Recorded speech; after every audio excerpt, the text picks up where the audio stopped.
know more. I we're talking a lot about the challenges that come up around the holiday and the holidays, and um, what I was going to ask before is, how do you manage that feeling? Like, there's all these expectations that we enjoy the holidays, and how do you manage the feeling that maybe, maybe actually I'm not really enjoying this holiday? But can I ask you, go broader? Each of you are in different stages of recovery. How has your experience of the holidays shifted over the course of, like, how do you feel about the holidays now versus then, versus maybe it hasn't changed, I don't know, but like just generally, how do you feel coming into the holidays now, and is that different than how it's been at other times in your recovery, or what comes up? Great question, Chelsea. Yeah. I'm happy to start. And yeah, I'll probably sound like such a Scrooge, and such a negative Nelly, but I don't like the holidays. And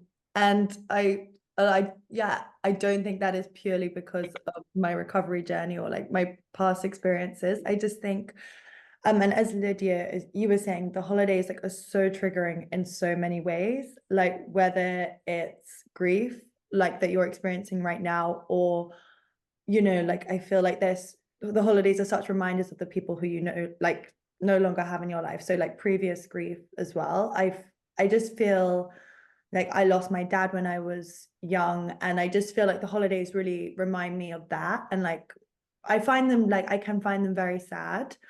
And I think then those sad emotions obviously in turn don't help like certain eating behaviors and things, um, which makes everything harder. But yeah, just in general, I think even throughout my recovery journey, my opinion of the holidays hasn't changed that much. I don't like the social pressures, Chelsea, as you were saying.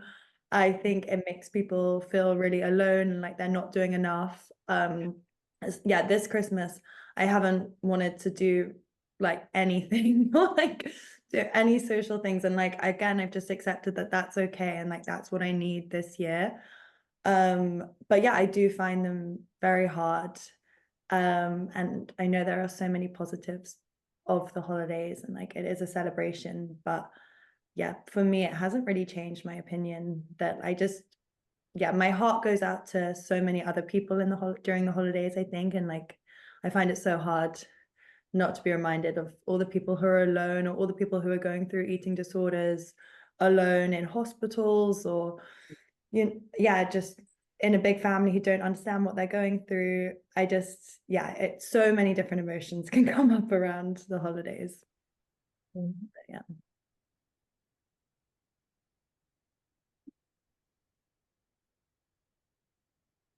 I can share a little bit. I resonate so much with what you're saying, Gigi. Like I've always, I don't like it, and I think a lot of people with eating disorders really don't enjoy the holidays. There's the Mhm. food piece, the family pressures, the emotions. I will say, I've kind of been on a journey with it though. I used to get incredibly depressed and have really massive lapses around the holidays. It was just every time Christmas came around, it was almost like my brain went like, oh, this is an excuse to relapse. And thus, and there was all the emotions around it. So it used to really be a horrible time. Um, and then over the years, it kind of morphed, and I started building kind of some of those rituals I talked about, not intentionally, but I had, friends that became like family, and they had really different holidays than I was used to, and theirs were really nice.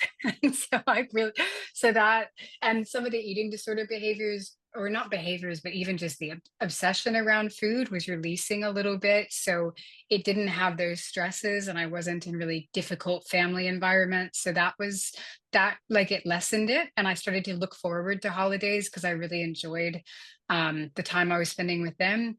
And now I think I feel very neutral around it. I live in the UK now, and as you can see, it is dark all the time. It's always Oh, dark. So oh, I loathe this time of the year because of the darkness. mm. But I do love, there's something about the UK where there's just this holiday cheer. Everybody has lights and green. And I used to hear Christmas carols and just, ugh.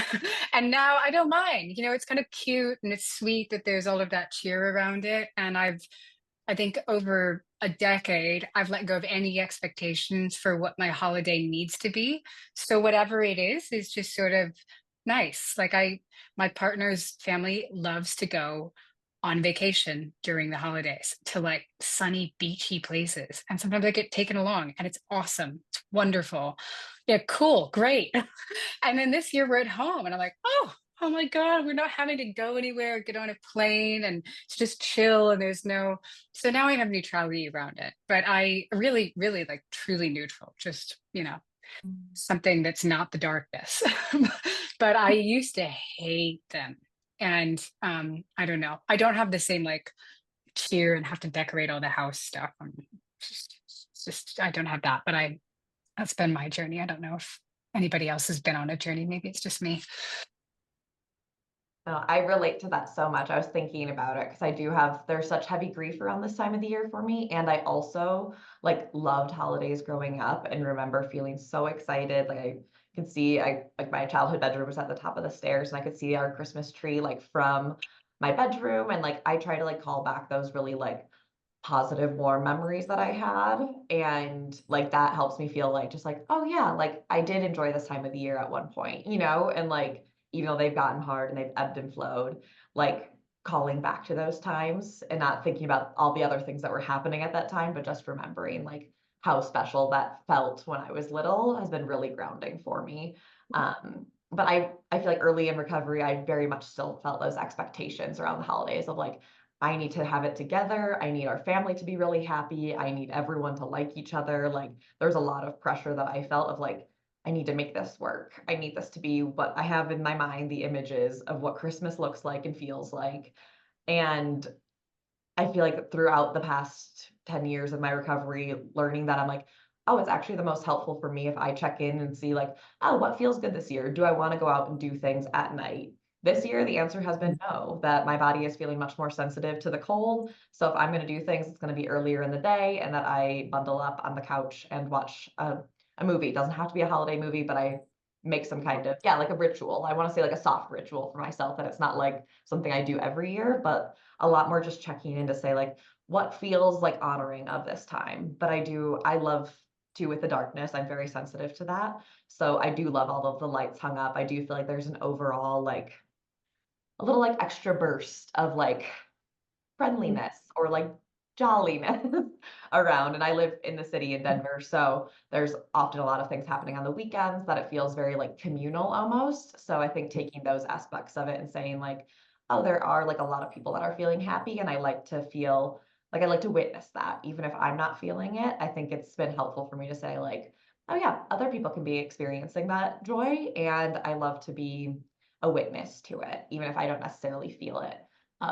But yeah, releasing the expectations around what I feel like I need to feel like around them and saying like it's going to be hard and I can appreciate the lights and the movies that I watch one time a year. The Nightmare Before Christmas, I think is one with Jack Skellington. That's like one of me and my partner's favorite movies to watch, and we just watched it the other night. But everything for us is like very like low pressure, like not a lot of like have to show up, do these things. It's a lot more like compassion, checking in, saying like, do we have the space for this? If no, we don't do it and we just do something softer instead.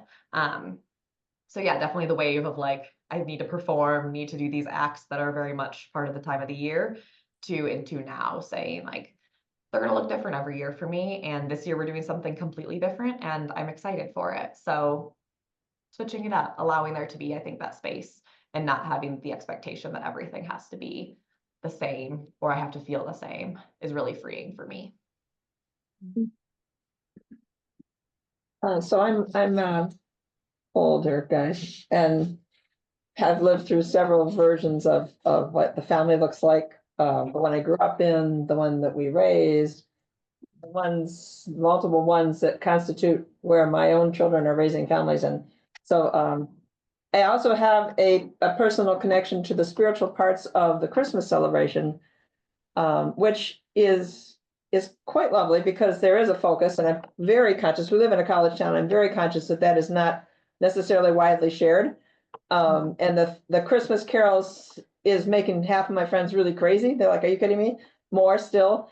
But on the other hand, like sometimes we go caroling out in the neighborhood because even my friends that don't want to hear the Christmas carols are like, what? You're out there singing? That's amazing. It's like, okay. We have an annual performance of the Messiah 2 nights or 3 days or something because it's very, very popular. This year we didn't go to that. We went to the community sing. That was like 200 people singing it, just flat out pick up the music, ready, go. It was awesome with an orchestra, people pulling their instruments out that haven't played them for 40 years. It was hilarious, but phenomenal just to have people coming into a room to sing together for a couple hours. It was unbelievable. And with no rehearsals. So that's just been really lovely. The whole presents thing has gone from, we used to celebrate the 12 days of Christmas. We didn't have any money, so we go to the dollar store and buy people Band-Aids and, silly thing, a pen.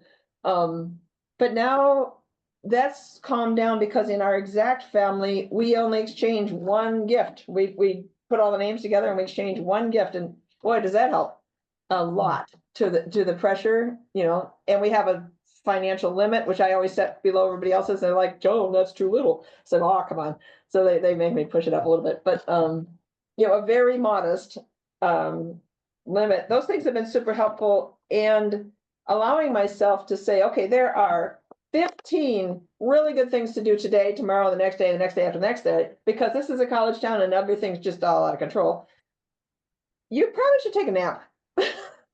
What you really need to do is take a nap. So night, that just to be able to say, you know what, Joe, that's all very nice. And you don't have to show up and you don't have to participate. And if you do show up, you can leave halftime through. What? That's unbelievable. You can leave at the intermission. Whoa. Anyway, or you can leave it after the first song if you want. But during this time, this is actually called Advent right now, all the way up until Christmas Day. And that's actually supposed to be a time of calm and personal reflection, all sorts of stuff that has nothing to do with what's going on out there. So to pull that in and do our Advent candles and say our little prayers in the morning is really a ritual that I value a lot. And and pretty much nobody cares, but I do. So that works out pretty well. No, thank you guys for all sharing those positives, because I can actually resonate with all of them.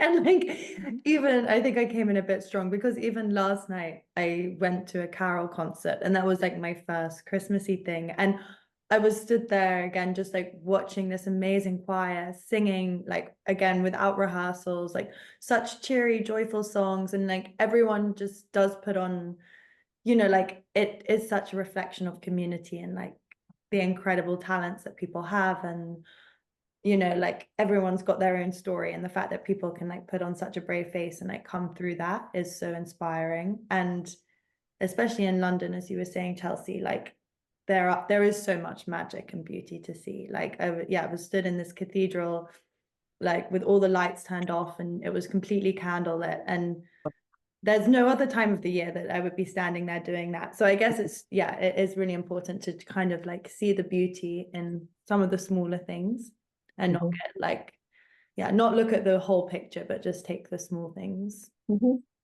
Definitely. And there is space too with it being like, if you're like, there are times where it just is like really painful, and to think about all of it, like I think it's such a both and. I have a both and like poster on my wall in my office, but like allowing there to be the space for both. And I love hearing your reflection of like, oh yeah, there have been some things that have brought times or pieces of joy, and to like allow the space for that, like real time, is so cool to see. So thank you for sharing that reflection, Gigi. I love that.